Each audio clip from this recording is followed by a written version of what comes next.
आज जो हम टॉपिक डिस्कस करेंगे उसका नाम है लोक नीति या पब्लिक पॉलिसी।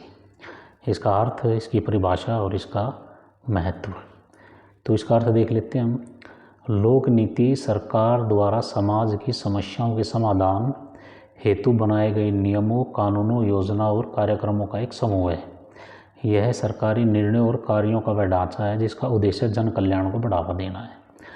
अब इसमें जो पब्लिक शब्द है, पब्लिक हिंदी में इसको लोग बोलते हैं। पब्लिक के दो अर्थ है, एक तो पब्लिक लोग सिटीजन्स और दूसरा सरकारी, ठीक है ना। ये दोनों एक्चुअली में अगर आप डेमोक्रेटिक सिनेरियो में देखें या लोकतंत्र के माध्यम से इसको देखें तो लोकतंत्र में क्या होता है कि जो आम नागरिक हैं वही सरकार के मालिक होते हैं, क्योंकि जो आम नागरिक हैं, जो देश के नागरिक हैं, वही MP MLA को चुनते हैं, वो फिर हमारे बिहाफ पे जो है वो सरकार बनाते हैं। तो देखा जाए तो इसमें जो लोकतंत्र के अंदर जो सिटीजन्स होते हैं, वो जो नागरिक होते हैं, वही सरकार के मालिक होते हैं। और अब बात आ जाती है लोक नीति की।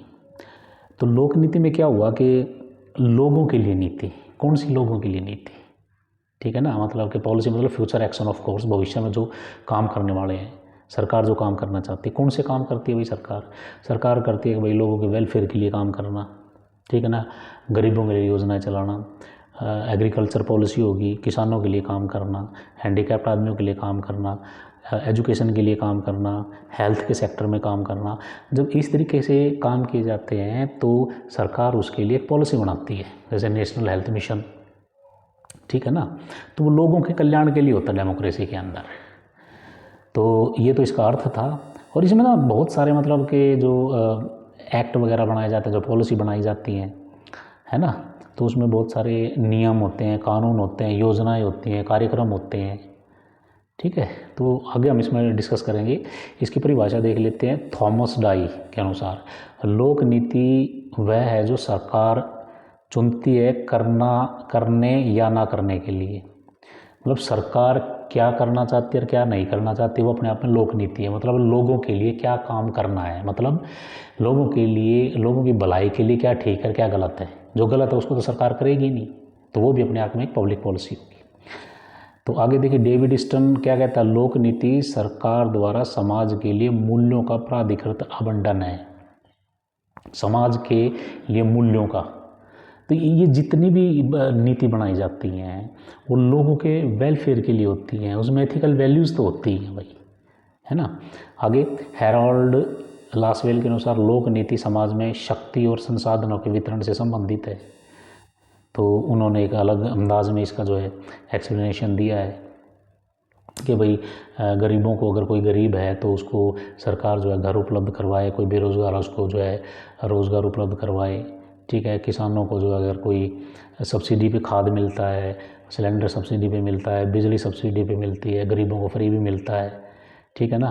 तो अमीर आदमी पर टैक्स लगाना और गरीब आदमियों का फिर वो डिस्ट्रीब्यूट करना, ये भी एक लोक नीति का हिस्सा होता है। ये क्या है, आयरन एंडरसन के अनुसार लोक नीति सरकारी कार्यों का समूह है जो विशिष्ट उद्देश्यों की प्राप्ति के लिए बनाई जाती है। भाई विशिष्ट उद्देश्य तो है ही है, केवल लोगों को रोज़गार देना, लोगों को हेल्थ की सुरक्षा करना, कि कोई बीमारी फैल गई है, मान लिया जैसे कि यहाँ हमारे यहाँ मतलब कि बहुत सारी ऐसी बीमारियाँ थी हमारे देश के अंदर आज़ादी के टाइम पे, फिर उसके लिए जो है बड़ी बड़ी पॉलिसियाँ बनाई गई कि भाई इस बीमारी को जो है इरेडिकेट करना, ख़त्म करना है। बहुत सारी बीमारियाँ ख़त्म, जैसे TB के लिए स्पेशल जो है कैंपेन चलाया जाता है। स्पेशल हॉस्पिटल में जाओगे तो TB के लिए एक अलग से ही डिपार्टमेंट मिलेगा वहाँ, है ना। तो ये मतलब एक तरीके से पॉलिसी का हिस्सा है कि भाई TB को जो है पूरे जड़ से ही ख़त्म करना देश। ये लोक नीति का ही हिस्सा होता है, लोगों के वेलफेयर के लिए। अब TB के लिए फ्री टेस्ट होते हैं, फ्री दवाइयाँ दी जाती हैं, सरकार जो है इन पे कैंपेन पे खर्च करती है, लोगों को बताती है भाई किसी को TB है या TB के लक्षण क्या हो सकते हैं, है ना। वो जा करके हॉस्पिटल में अपना ट्रीटमेंट करा सकते हैं। ये तो हमने डिस्कस करी भाई पब्लिक पॉलिसी क्या है, उसका अर्थ, उसकी डेफिनेशन वगैरह। अब देख लेते हैं इसका महत्व क्या है, इसकी इंपॉर्टेंस क्या है। अब सबसे पहले देख लेते हैं इसका एक पॉइंट क्या है, ये सामाजिक न्याय एवं समावेशी विकास को बढ़ावा, सोशल जस्टिस। सोशल जस्टिस का मतलब है समाज में जैसे मतलब बहुत सारा ऐसा तबका है, जैसे अनुसूचित जाति, अनुसूचित जनजाति, पिछड़े वर्ग, महिलाएं, विकलांग, बच्चे, ना disadvantage section of the societies हैं। तो इनके लिए पॉलिसी बनाना, भाई महिलाओं की सुरक्षा के लिए और शेड्यूल कास्ट के लिए, शेड्यूल ट्राइब के लिए, विकलांगों के लिए, है ना। कई बार क्या है, सरकार इनके लिए पेंशन भी देती है, सरकार छात्रवृत्ति देती है, सरकार रिजर्वेशन करती है। उसका मकसद क्या है? उसका मकसद यही है कि भाई ये जो disadvantage section of the society हैं, SC ST महिलाएं, जो ये समाज के मतलब कि एक तरीके से कमज़ोर वर्ग है, और वो जो है मेन स्ट्रीम में आ जाए, मुख्य धारा में आ जाए, उनको सशक्त करने का एक माध्यम है। तो ये पब्लिक पॉलिसी का पार्ट होता है। जैसे इसमें उदाहरण के रूप में बताया है, आरक्षण नीति, मनरेगा, बेटी बचाओ बेटी पढ़ाओ, ये मतलब ये पॉलिसी का हिस्सा, ये पब्लिक पॉलिसी है। ठीक है, आगे दूसरा, आर्थिक स्थिरता एवं विकास। तो सरकार आर्थिक नीतियों के माध्यम से रोजगार, निवेश, व्यापार को बढ़ावा देती है। उदाहरण के लिए मेक इन इंडिया, ठीक है ना, विनिर्माण क्षेत्र को, मतलब मेक इन इंडिया। अगर कोई अपना उद्योग धंधा शुरू करना चाहता है, कोई इंडियन कोई प्रोडक्ट लॉन्च करना चाहता है, उसने कुछ आइडिया के तहत उसने डेवलप किया है, कोई नई चीज़ बनाई है, तो वो बैंक में जाकर के लोन ले सकता है, तो सरकार उस पर सब्सिडी भी देती है। तो ये पॉलिसी का ही पार्ट होता है। जैसे GST का जो टैक्स का वो स्लैब बनाए गए हैं, GST का नई कर प्रणाली है हमारी, ये इसको कोशिश की गई इसको आसान कराया जाए, इसको ट्रांसपेरेंट पारदर्शी बनाया जाए। फिर आत्मनिर्भर भारत, स्थानीय उद्योगों को मजबूती प्रदान करना, केवल लोकल लेवल पर कोई फैक्ट्री या कोई प्रोडक्ट बनाता है तो उसको जो है बढ़ावा देना, ये पब्लिक पॉलिसी का हिस्सा है। फिर आगे हम बात करते हैं शिक्षा एवं स्वास्थ्य की। लोक नीतियाँ देश के मानव संसाधन को विकसित करने में महत्वपूर्ण भूमिका निभाती है। जैसे हमारे देश में अब NEP लागू कर दी है, नेशनल एजुकेशन पॉलिसी, ठीक है। तो इसका काम क्या होता है? इसका काम यही होता है कि भाई देश में जो है शिक्षा के स्तर को ऊंचा उठाना, अच्छी शिक्षा पर जो है बच्चों को उपलब्ध करवाना, शिक्षा के साथ साथ उनको इस तरीके की रोज़गार परक शिक्षा दी जाए ताकि वो मतलब शिक्षा के साथ साथ जो है कुछ ऐसी चीज़ भी सीख लें ताकि वो अपना काम भी शुरू कर सकें। तो इसके लिए क्या है, सर्व शिक्षा अभियान एक पॉलिसी प्रोग्राम बना रखा है, ये पॉलिसी का हिस्सा होता है। बच्चों को जो है मुफ्त शिक्षा देना और अच्छी शिक्षा देना। आयुष्मान भारत योजना, गरीबों को जो है मुफ्त स्वास्थ्य सुविधाएं उपलब्ध करवाना, ये पॉलिसी का हिस्सा है। डिजिटल इंडिया, शिक्षा और स्वास्थ्य सेवाओं को डिजिटल करने से सुलभ बनाना। डिजिटल का मतलब कि ऑनलाइन सारी की सारी चीज़ें, आपका आयुष्मान कार्ड भी ऑनलाइन बन जाएगा, आप ऑनलाइन अपॉइंटमेंट भी ले सकते हैं, आप आजकल तो ऑनलाइन दवाइयाँ भी आती हैं, ठीक है ना। तो सरकार से या डॉक्टर से आप ऑनलाइन भी डिस्कशन कर सकते हैं। आगे अगला पॉइंट है इसका, पर्यावरण संरक्षण एवं सतत विकास, इन्वायरमेंट प्रोटेक्शन। जलवायु परिवर्तन, प्रदूषण जैसी समस्याओं से निपटने के लिए सरकार जो है पर्यावरण के लिए उन्होंने कानून बनाया है, एक्ट बनाई है, पॉलिसी बनाई है कि भाई पर्यावरण को कैसे सुरक्षित रखें। दिल्ली जैसे शहरों में कितना प्रदूषण हो रहा है, सरकार डे बाई डे कोई ना कोई पॉलिसी लेकर के आ रही है कि भाई देश के अंदर प्रदूषण ना फैले, ठीक है। उसके लिए क्या है कि राष्ट्रीय स्वच्छ वायु कार्यक्रम, सौभाग्य भारत, प्लास्टिक प्रतिबंधित जो है नीति, प्लास्टिक को बैन किया जाए क्योंकि प्लास्टिक जो है गलने में काफ़ी टाइम लगाता है, ये जो है जहर फैलाता है प्लास्टिक। तो ये भी एक नीति का हिस्सा है क्योंकि ये लोगों की भलाई के लिए ये सारा का सारा। फिर अगला पॉइंट इसमें देखते हैं हम, कानून व्यवस्थाएं सुरक्षा। लोक नीतियाँ देश की आंतरिक और बाहरी सुरक्षा को मजबूत करती हैं। उदाहरण के लिए साइबर सुरक्षा नीति, ठीक है, आजकल देखा होगा ऑनलाइन फ्रॉड वगैरह हो रहे हैं, तो सरकार ने बहुत सारे जो है मोबाइल नंबर भी दे रखे हैं, कॉन्टैक्ट नंबर दे रखे हैं। अगर किसी जैसे 1930 है शायद मेरे ख्याल में नंबर, और बहुत सारे ऑनलाइन प्लेटफॉर्म भी हैं और पुलिस थानों के अंदर साइबर सेल भी बनाए गए हैं। अगर किसी के साथ कोई फ्रॉड होता है तो वो जा करके जो है वहाँ कॉन्टैक्ट कर सकता है और फ़ोन भी कर सकता है। अगर किसी के पैसे कोई डिजिटली चुरा लेता है तो वो सरकार जो है कोशिश करती है उसके पैसे वापस आ जाएँ। और उसके बाद देखो आतंकवादी निरोधक जो है कानून, UAPA, ठीक है ना, ये सख्त कानून है। अगर कोई आतंकवाद की धाराओं में पकड़ा जाता है तो उसको छोड़ना बड़ा मुश्किल होता है। न्यायिक सुधार, लोगों को जल्दी से जल्दी न्याय मिले, ठीक है ना, ये पब्लिक पॉलिसी का हिस्सा सारा। फिर उसके बाद है इंफ्रास्ट्रक्चर डेवलपमेंट, ठीक है ना। इंफ्रास्ट्रक्चर में क्या आता है, सड़कें, रेलवे, हवाई अड्डे, डिजिटल कनेक्टिविटी, ठीक है। जैसे भारत वनमाला, जो भारतमाला परियोजना, राष्ट्रीय राजमार्ग, बड़े बड़े राजमार्ग बनाए गए हैं। जैसे यहाँ जैसे दिल्ली के अंदर, गुड़गांव के अंदर, फरीदाबाद के अंदर ये 152D भी बना रखा है। तो ये क्या है कि ये इंफ्रास्ट्रक्चर का डेवलपमेंट है। हवाई अड्डे, रेलवे, नई नई रेल चलाना, नए नए ट्रैक बनाना है। Smart city, digital India, high speed internet, ये भी इंफ्रास्ट्रक्चर है। अगर हाई स्पीड इंटरनेट होगा तो लोगों के काम जो है, रिसर्च के काम बड़े अच्छे होंगे, एजुकेशन जो है बच्चे अच्छे से जो है ऑनलाइन भी जो है वो कोचिंग वगैरह ले सकते हैं, ठीक है ना। तो ये इंफ्रास्ट्रक्चर डेवलपमेंट है। आगे देखते हैं विज्ञान एवं प्रौद्योगिकी सुरक्षा। अनुसंधान और नवाचार को प्रोत्साहित करने के लिए सरकार विभिन्न नीतियाँ बनाती है। उदाहरण के लिए स्टार्टअप इंडिया, है ना। साइंस, जिस देश में साइंस होगा, अच्छी होगी, साइंस की एजुकेशन होगी, तो वहाँ क्या वो देश तरक्की करता है। आप चाइना को देख लें, अमेरिका को देख लें, यूरोपियन कंट्रीज़ को, ठीक है ना। और जहाँ साइंस के को बढ़ावा नहीं देंगे वो देश तरक्की नहीं करता, वो अंधविश्वासों में फैल जाता है, अंधविश्वास फैल जाते हैं, देश फेल हो जाता है वहाँ, ठीक है ना। तो स्टार्टअप इंडिया युवा उद्यमियों को जो है सहायता प्रदान करना। अगर कोई युवा, किसी ने ऐसा कोई प्रोडक्ट बनाया है, कोई इनोवेशन की है, कोई नई चीज़ ईजाद की है, तो उससे सरकार जो उसको सहायता करती है, सपोर्ट करती है। राष्ट्रीय अंतरिक्ष नीति, इसरो जैसे संस्थानों को बढ़ावा देना। 5G तकनीक का विस्तार, डिजिटल इंफ्रास्ट्रक्चर को मजबूत करना। देखो हमारे देश में तो 5G कहीं है, 2G 3G 4G चल रहा है, 5G तो बड़ी मुश्किल से चलता है। अब चाइना ने देखो 10GB मतलब 10G 10th जनरेशन की जो है वो इंटरनेट की स्पीड उन्होंने शुरू कर दी है, जो पूरे वर्ल्ड में मेरे ख्याल में सबसे ज़्यादा चाइना के अंदर ही है। तो जो विज्ञान और प्रौद्योगिकी को बढ़ावा देंगे तो देश भी तरक्की करता है, हर फील्ड में तरक्की करता है। एजुकेशन में हथियार बनाने हो, चांद पे जाना हो, ठीक है, उपग्रह बनाने हो, तो साइंस एंड टेक्नोलॉजी जो है ये भी एक पब्लिक पॉलिसी का हिस्सा है, और इसके माध्यम से जो है साइंस भी तरक्की करती है और देश भी तरक्की करता है। अंतर्राष्ट्रीय संबंधों को मजबूत करना। विदेश नीति का काम क्या है भाई, ठीक है। विदेश नीति का मतलब है अपने देश को तरक्की के रास्ते पर लेकर के जाना, ये भी एक पब्लिक पॉलिसी का हिस्सा है।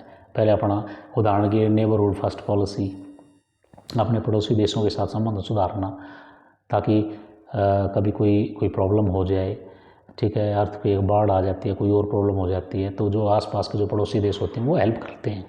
व्यापार समझौते, निर्यात को बढ़ावा देना। हम जितना निर्यात करेंगे हमारा देश के पास उतनी ज़्यादा करेंसी आएगी, उतना ज़्यादा देश तरक्की। जलवायु परिवर्तन सम्मेलन, ठीक है ना। तो हमारी क्या पॉलिसी लगी, जलवायु परिवर्तन, क्योंकि धीरे धीरे जो है गर्मी बढ़ती जा रही है ना। फॉसिल जो फ्यूल है, जैसे कोयला वगैरह का यूज़ बहुत ज़्यादा किया जाता है, पेट्रोल का ज़्यादा यूज़ किया जा रहा है, तो उससे क्या है कि जलवायु में जो है चेंजेस आ रहे हैं, टेम्परेचर बढ़ता जा रहा है। तो उसके लिए हमारी क्या पॉलिसी होगी, क्योंकि हमारे देश के जो इंटरेस्ट हैं, हमारे देश के लोगों के जो फ़ायदे हैं वो हमें पहले देखने हैं, और जलवायु को भी देखना है। तो ये भी पब्लिक पॉलिसी का हिस्सा है। आगे देखिए, सांस्कृतिक संरक्षण एवं विरासत का संवर्धन। हमारे देश की जो संस्कृति है, लोक नीतियाँ देश की सांस्कृतिक धरोहर को संरक्षित। हमारे देश की बहुत सारी पुरानी बिल्डिंग्स हैं, हमारा खाना पीना, रहन सहन, कपड़े, बोलचाल, ये संस्कृति है, इसको भी सहेज के रखना, ताकि आने वाले जनरेशन को हम बता सकें हमारे देश में ये था, ये पहनावा था, ये बोली थी, ये चीज़ें हुआ करती थी। बहुत सारे मंदिर हैं, बहुत सारे और भी मतलब मोन्यूमेंट्स वगैरह हैं, हमारे बिल्डिंग्स ऐसी पुरानी जो हज़ारों साल से, उनको भी संरक्षित करके रखना, ताकि आने वाली जनरेशन को बताया जा सके।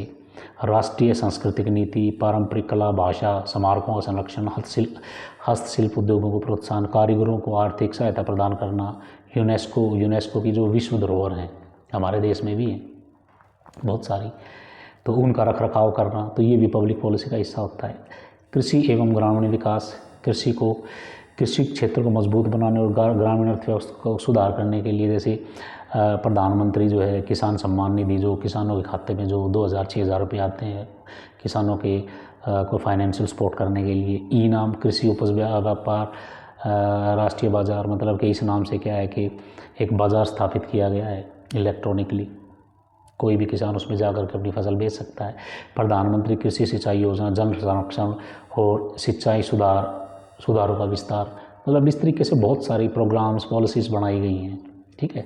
आगे आपदा प्रबंधन एवं जोखिम न्यूनीकरण, मतलब कि आपदा क्या हो सकता है भाई, अर्थक्वेक आ गया, है ना, बाढ़ आ गई, बीमारियां फैल गई, ठीक है ना, तो उसके लिए भी सरकार नीतियां बनाती है।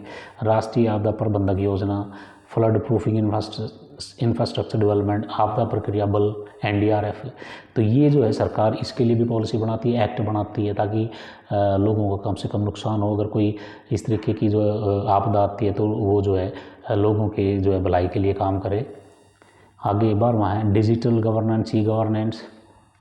अब तो सरकारी काम, जैसे आप कोई गैस सिलेंडर लेना चाहते हैं तो वो आप फ़ोन पे बुक कर सकते हैं, कोई फार्म भरना चाहते हैं फ़ोन से कर सकते हैं, कोई पेमेंट करना चाहते हैं फ़ोन से कर सकते हैं, ठीक है ना, एंड्रॉयड फ़ोन वगैरह से। तो ये जो है ई गवर्नेंस भी है, डिजिटल गवर्नेंस भी है।